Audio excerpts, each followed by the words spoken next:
Halo teman-teman sekalian, kembali lagi di Ruang Zaki Channel. Di video kali ini gue akan ngobrol-ngobrol dengan Rizky Karo, dosen muda yang akan menjelaskan tentang bagaimana perlindungan hukum terhadap kebocoran data-data pribadi.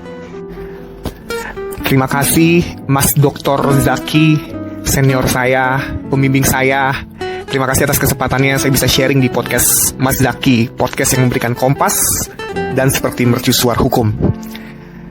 Menarik topik yang akan kita sharingkan, yakni tentang data pribadi. Bicara tentang data pribadi, menurut saya pribadi, data pribadi adalah hak privasi.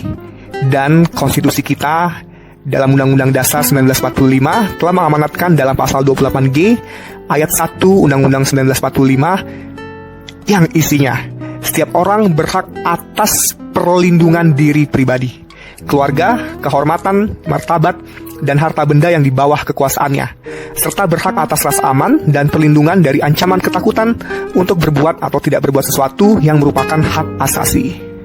Jadi, data pribadi penting atau tidak penting? Jawabannya adalah sangat penting.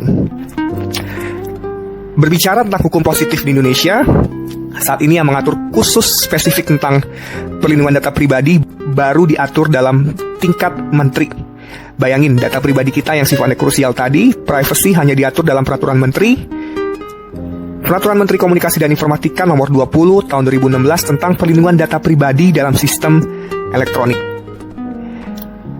Sisanya, pengaturan tentang data pribadi masih tersebar di berbagai peraturan perundang-undangan. Contohnya Undang-Undang Kesehatan, Undang-Undang Otoritas Jasa Keuangan, Undang-Undang Administrasi Kependudukan, dan lain sebagainya. Lalu, bagaimana praktiknya di Indonesia jika terjadi dugaan kebocoran data? Beberapa minggu silam, konsumen pengguna data pribadi Indonesia sempat dihebohkan dengan berita dugaan peretasan yang mengakibatkan data pribadi milik pengguna tersebut dijual dalam suatu situs dark web, gitu ya, atau situs web gelap yang biasanya adalah situs-situs yang menjual barang-barang yang melawan hukum. Nah, di Indonesia sendiri, berbagai aplikasi online atau dalam terminologi Undang-Undang ITE dinamakan sebagai penyelenggara sistem elektronik, baik dalam lingkup publik ataupun private. PSE ataupun aplikator itu wajib tunduk pada Undang-Undang ITE. Lalu pada Peraturan Pemerintah nomor 71 tahun 2019 tentang penyelenggaraan sistem dan transaksi elektronik. Aplikasi online yang spesifik khusus tentang perdagangan wajib mentaati Peraturan Pemerintah nomor 80 tahun 2019 tentang perdagangan melalui sistem elektronik, atau kita sering mendengarnya dengan sebutan e-commerce. Nah, lantas bagaimana jika terjadi dugaan kebocoran data pribadi? Apa sih yang bisa kita lakukan, gitu kan? Nah, jawabannya, konsumen atau pengguna aplikasi tersebut dapat mengajukan gugatan, yakni gugatan perbuatan melawan hukum, menuntut ganti rugi sejumlah uang biasanya ya. Dasarnya adalah pasal 26 ayat 1 Undang-Undang ITE, junto Permenkominfo tadi, Permenkominfo nomor 20 tahun 2016, pasal 32 ayat 2. Lalu, khusus bagi aplikasi yang menyelenggarakan e-commerce, dasar gugatannya adalah Undang-Undang ITE juga, dan pasal 72 Peraturan Pemerintah nomor 80 tahun 2019, di mana gugatan ditujukan ke lembaga peradilan di tempat kedudukan konsumen. Jadi, karena konsumen adalah berada di posisi lemah, negara hadir, sehingga konsumen, we are not alone, Indonesia government be with us. Selain gugatan, konsumen tadi juga bisa dapat mengadu ke Menteri Kominfo ya. Lalu nanti Menteri Kominfo akan menelusuri, menginvestigasi benar atau tidaknya, atau terbukti atau tidak terbukti si platform atau aplikator tadi melakukan atau lalai dalam menyimpan data pribadinya. Lalu bagaimana jika ada RUU Pelindungan Data Pribadi atau RUU Pelindungan Data Pribadi sudah disahkan, apakah bisa menanggulangi atau mencegah data breach tadi ya? Jawabannya adalah ya, sangat bisa. Dan saya mewakili salah satu konsumen platform online, dan saya yakin juga harapannya sama semua, bahwasannya RUU PDP semoga dapat diundangkan pada tahun 2021. RUU PDP kita nantinya kelak akan mengatur tentang ketentuan pemrosesan data pribadi, tentang hak pengguna data pribadi, hak pemilik data pribadi, tentang kewajiban pengendali data pribadi, dan prosesor data pribadi dalam pemrosesan data pribadi.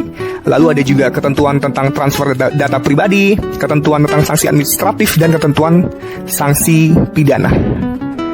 Dalam hal ini, dua hal penting yang saya kritisi, yakni tentang pemberian sanksi administratif bagi yang tidak bisa menjaga data pribadi, baik dia lalai ataupun secara sengaja membocorkan data pribadi tersebut. Contoh lalai, misalkan si penyelenggara tidak mengedukasi officernya untuk menjaga data pribadi. Nah, sanksi administratif tersebut dalam RUU PDP berupa peringatan tertulis, lalu yang kedua penghentian sementara kegiatan pemrosesan data pribadi, lalu penghapusan atau pemusnahan data pribadi, ganti kerugian dan atau denda administratif.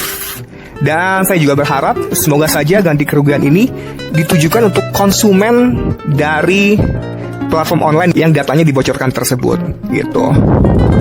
Karena seperti kita tahu, efek dari data pribadi yang dibocorkan, konsumen atau pengguna akan sering tanda kutip diteror atau dihubungi oleh telemarketing, biasanya yang buat nawarin produk-produk jasa keuangan.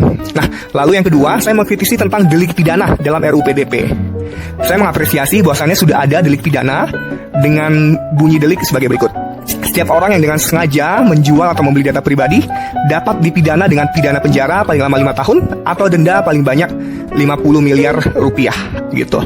Lalu semoga sanksi ini bisa memberikan efek jerah, apalagi bagi para penelpon yang selalu mengganggu kita di waktu-waktu kerja, bahkan ada yang hingga menelponnya hingga di malam hari.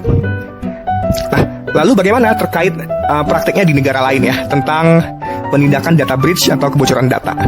Negara lain, salah satunya negara-negara di Uni Eropa, mereka sudah sangat concern tentang isu data protection. Apalagi negara-negara maju ini sangat menghargai privasi seseorang, sehingga tidak jarang terkadang mereka disebut sebagai negara dengan warga negara yang sangat individualis. Nah, pengaturan di Uni Eropa tersebut berpayung hukum pada General Data Protection Regulation atau disingkat dengan GDPR. GDPR sangat concern terhadap data breach, lalu memiliki ketentuan yang sangat besar bagi pemberian denda, lalu memiliki ketentuan tentang prinsip ekstrateritorial. Maksudnya ketentuan ini berlaku bagi perusahaan atau platform yang menyimpan data pribadi warga Uni Eropa tersebut. Nah, lalu tentang dendanya, misalnya dalam artikel 83 ayat 5 GDPR, saya bacakan, the fine framework can be up to 20 million euros or in the case of an undertaking up to 4% of their total global turnover of the preceding fiscal year, whichever is higher. Jadi dari situ saja sudah sangat jelas ya bahwa dendanya sangat besar. Jadi demikian yang bisa saya sharingkan. Sekali lagi terima kasih Mas Zaki, sukses untuk podcast hukum lainnya. Demikian bincang-bincang di video gua kali ini. Jangan lupa follow Instagram gua di @reza_zaki dan jangan lupa like, subscribe, comment, and share dari channel Ruang Zaki. Semoga bermanfaat, sampai ketemu lagi di video-video berikutnya.